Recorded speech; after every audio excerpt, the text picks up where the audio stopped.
Chers élèves, bonjour. Ravi de vous rencontrer dans cette nouvelle vidéo pour continuer toujours la série des leçons concernant le premier module texte divers pour les troncs communs. On arrive au troisième type de texte, à savoir le texte argumentatif. Si vous êtes prêts, on commence. Voici l'extrait de texte que je vous propose pour le texte argumentatif. Les sports collectifs sont de plus en plus pratiqués aujourd'hui. Ils ont plusieurs points positifs. Pourtant, une certaine conception de ces sports semble assez inquiétante. Les apports bénéfiques du sport sont nombreux. D'abord, il contribue à l'épanouissement physique de l'individu. Ensuite, il crée le désir de se dépasser. Enfin, il favorise le développement de l'esprit, de corps et de solidarité. Mais une certaine conception de ce sport a des conséquences inquiétantes. En premier lieu, l'esprit de compétition entraîne souvent des comportements agressifs. En second lieu, certaines rencontres sportives dégénèrent en exaltation de chauvinisme. Enfin, le sport professionnel est souvent au service de l'argent.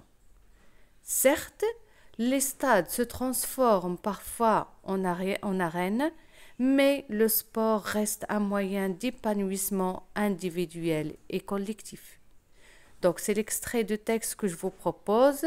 Donc, ce texte, il parle des sports collectifs, leur côté positif et leur côté négatif. Identification du texte. Quel est le type de ce texte?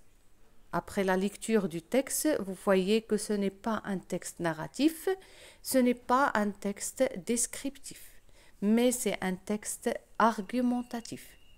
Les verbes, ils sont conjugués à quel temps? Si vous avez remarqué que tous les temps sont conjugués au présent, mais ce n'est pas le présent de l'indicatif, c'est un autre présent qu'on appelle le présent de la vérité générale. Combien de parties y a-t-il dans le texte? Il y a 3 parties. Le thème de ce texte est les sports collectifs. Les axes de lecture. Axe 1, on a la thèse. On va lui donner le titre de « Les apports bénéfiques du sport collectif ». Premier argument qui a été donné pour donner le côté bénéfique ou bien positif des sports collectifs. On a « Il contribue à l'épanouissement physique de l'individu ». Le deuxième argument, ensuite, il crée le désir de se dépasser, c'est-à-dire le besoin de se dépasser physiquement et mentalement.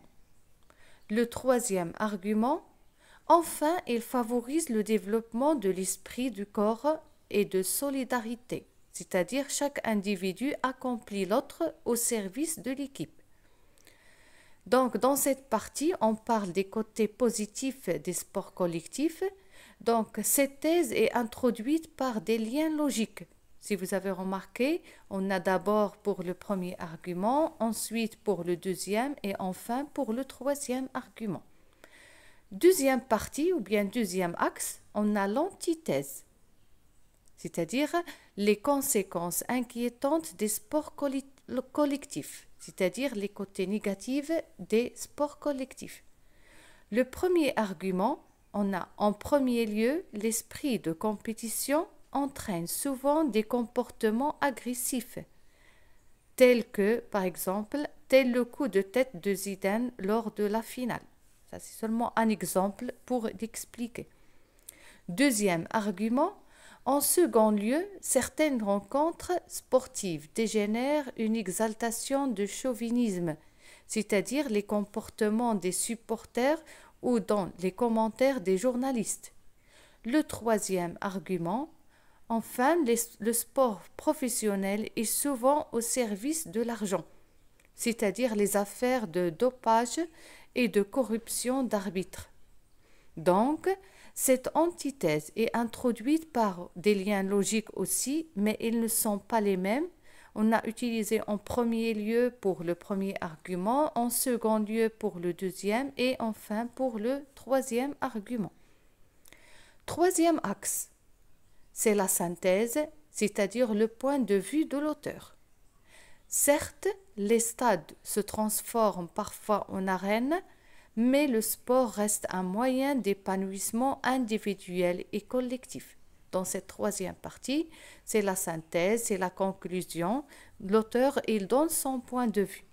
Donc l'auteur expose les différents points de vue concernant le sport collectif menés par des arguments et il revient à la fin pour nous donner son propre point de vue.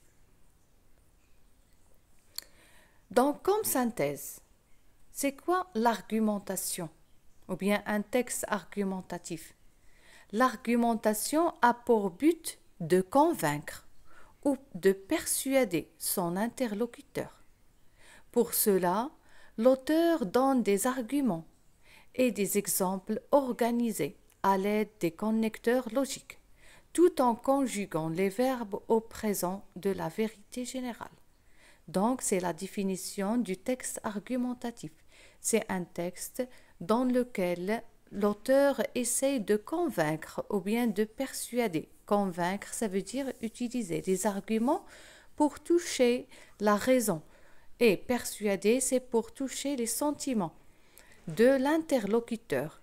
Il utilise pour cela des arguments, des exemples, tout en les organisant selon des connecteurs ou bien des liens logiques et en conjuguant les verbes au présent de la vérité générale. Dans la leçon de langue, nous allons travailler les différents liens logiques ou bien connecteurs logiques et leurs valeurs. On arrive alors à la fin de l'analyse de ce texte argumentatif. J'espère qu'il vous sera utile. Merci pour votre attention et à la prochaine.